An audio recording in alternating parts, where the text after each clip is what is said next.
Hello and welcome to World News on TVP World. My name is Anna Kalczyńska. Drone incursions into Polish airspace are intentional, not mistakes, and some have been launched from Belarus. Poland's Deputy Minister for Foreign Affairs Ignacy Niemczycki made the comment in Brussels on Tuesday before going into a meeting with European ministers where Russian hybrid warfare is on the agenda. Our EU correspondent Angela Skujins is in Brussels and has the details. Deputy Foreign Affairs Minister tell reporters before going into that General Affairs Council meeting that he will share first-hand information regarding the spate of drone incursions occurring over Polish skies. Now, he did not specify whether this information centres on this recent incident announced by the Polish Prime Minister Donald Tusk late last night, in which he said that a drone was intercepted flying over sensitive government locations in Poland. However, we did hear the Deputy Minister did say that this recent incursion that occurred last week, in which 19 drones entered Polish airspace with 4 subsequently shot down by NATO military alliance support, this would be on the agenda today, and this is only evidence that Russia is ramping up its Russian hybrid warfare. My first message here is that this was an intentional act. It happened at least 19 times, and some of the drones were launched from Belarus. So this is no mistake. Journalists also did ask the minister whether he was satisfied with the response by the United States as well as the NATO military alignment, the NATO military group. He did, however, specify that he was content with the response by his partners. US President Donald Trump has been criticised for the way that he responded to this news, initially stating that it could have been a mistake, these 19 drones that flew over Polish skies, before winding this back and offering support to the Polish President Karol Nawrocki. Now, NATO, of course, responded by scrambling those fighter jets, supporting Poland. We also heard late last week the Secretary General Mark Rutte announced that there would be the Eastern Sentry. This is a bolstering of NATO's eastern flank to ensure that military posture is strong there to rebuff any future incursions. The Ukrainian President Volodymyr Zelenskyy also stated late last night that at least 3,500 drones have flown into Ukraine this month alone, with clear provocations aimed at its allies by Russia. The big question here is whether this will be impetus to continue piling the pressure onto Russian President Vladimir Putin, and what can be done at an EU level in particular. Work is underway on the 19th sanctions package, but there are clear delays coming from the Commission. The aim here is that hopefully something will be brought forward in terms of meaningful support for Poland. Ukrainian President Volodymyr Zelenskyy is warning that Russian President Vladimir Putin is using diplomacy with President Trump to try and break out of international isolation. In an interview for Sky News, Zelenskyy called the Alaska summit a missed opportunity for Ukraine. He said that while Putin gained concessions, a trilateral meeting including Ukraine could have produced concrete results. Zelenskyy also accused Putin of trying to trick Trump and do everything in his power to avoid Western sanctions. Zelenskyy said, quote, he should have received a setback in this war and stop, but instead he received de-isolation. He got the photos with President Trump. A proposed direct meeting between Zelenskyy and Putin has yet to take place.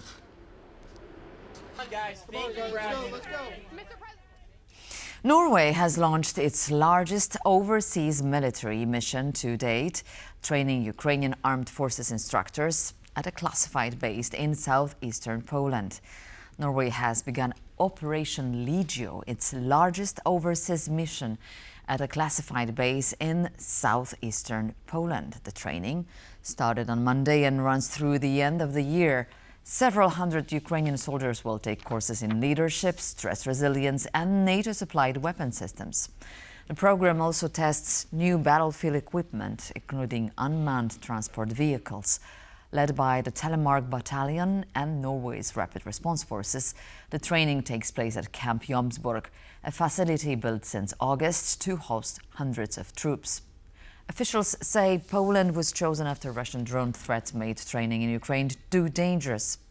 Brigadier Atle Molte, commander of the mission, says the site combines safety with proximity to the front. Instructors from Poland and the Baltic states are expected to join. Oslo has not ruled out extending the mission beyond December. And for more news on that, go to tvpworld.com. Young Ukrainians appear to be flocking to Poland in the wake of a law change that relaxes wartime restrictions.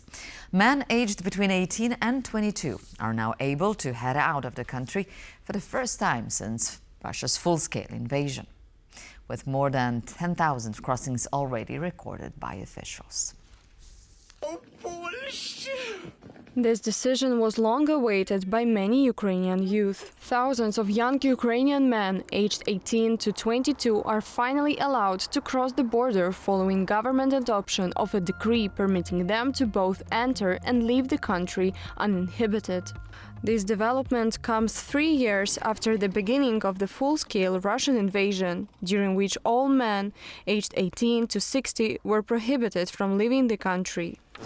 I really love traveling, and finally, I have the opportunity to see what's happening outside of Ukraine. Until now, I've never been abroad. I've wanted this for a long time. More than 10,000 crossings have already been recorded at Polish checkpoints, according to recent information provided by the Polish border guard. Ukrainian officials say the travel ban pushed many young men abroad. Parents, fearing mobilization, sent their sons out of the country before graduation, breaking ties with Ukraine. In Ukraine, there are fewer and fewer boys graduating from school. This was widely discussed, primarily with military and education officials. It is very important. If we want to keep Ukrainian boys in Ukraine, it is essential that they finish school first and that parents do not send them abroad. The mobilization age in Ukraine has been lowered from 27 to 25. However, this age category is still not the primary focus of the Ukrainian armed forces, according to commanders. This age group is not a primary focus for mobilization, and it is certainly not the category that affects the process. Even in the coming few years, this age group will not significantly influence the mobilization selection process. We have a different priority: to preserve Ukrainian youth. Surveys show that around 60% of Ukrainians aged 18 to 22 want to leave the country and move abroad. This trend could impact Ukrainians' demographic situation. As of early 2025, approximately 6.8 million Ukrainians have fled since Russia's full-scale invasion began, including about 1.4 million individuals in the 18 to 22 age group. Most of them are female. Overall, young people, both boys and girls in these age groups, have relatively higher migration intentions compared to other age groups. The war is a very significant factor which worsens the overall demographic situation. The decision to allow young Ukrainians to leave the country has been exploited by Russian propaganda, which is spreading videos claiming young Ukrainians are fleeing. However, the Ukrainian border says the decision hasn't had such a dramatic impact on numbers. Of course, from the very first day, this category of men aged 18 to 23 has been present at the border when leaving Ukraine. But they're also present when entering Ukraine. In other words, it's not at all what Russian propaganda has tried to portray. When it comes to returnees, the Polish border guard has reported that between the end of August and the first weeks of September, roughly 23% of those who crossed into Poland had already returned to Ukraine. Anastasia Yachenko, TVP World. Donald Trump's call for all NATO countries to stop buying Russian oil and gas is an excuse by the US president to avoid hitting Moscow with further sanctions. Daniel Czyżewski, an energy analyst at the Polska z Natury Foundation, told TVP World. According to him, tying US sanctions to European compliance when Turkey, Hungary and Slovakia lack the political will to wean themselves off Russian energy can sideline the issue.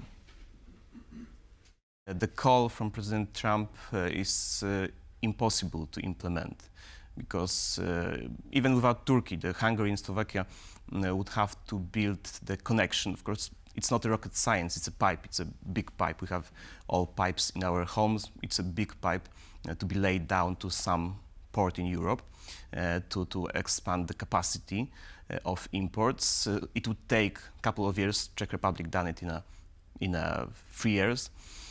So it would take a couple of years. Turkey has no political will to do that. Hungary and Slovakia also, but even if they would have political will, it would take a couple of years. So I read it that President Trump doesn't want to impose new sanctions on Russia. This call from President Trump is an excuse not to impose sanctions on Russia. Of course, Hungary and Slovakia could build the connection or expand the Adria connection. It has small capacity to meet the needs of those countries to small capacity. But it would take a couple of years. I don't know if Europe have a couple of years more to stop buying Russian energy resources and to wait to stop giving money to the Kremlin. Poland's space sector is breaking away from its slow growth pattern. At the Ignacy mission press conference, astronaut Sławosz Uznański-Wiśniewski said Poland's first flight to the International Space Station proves that the country can now play in the big leagues of science and technology.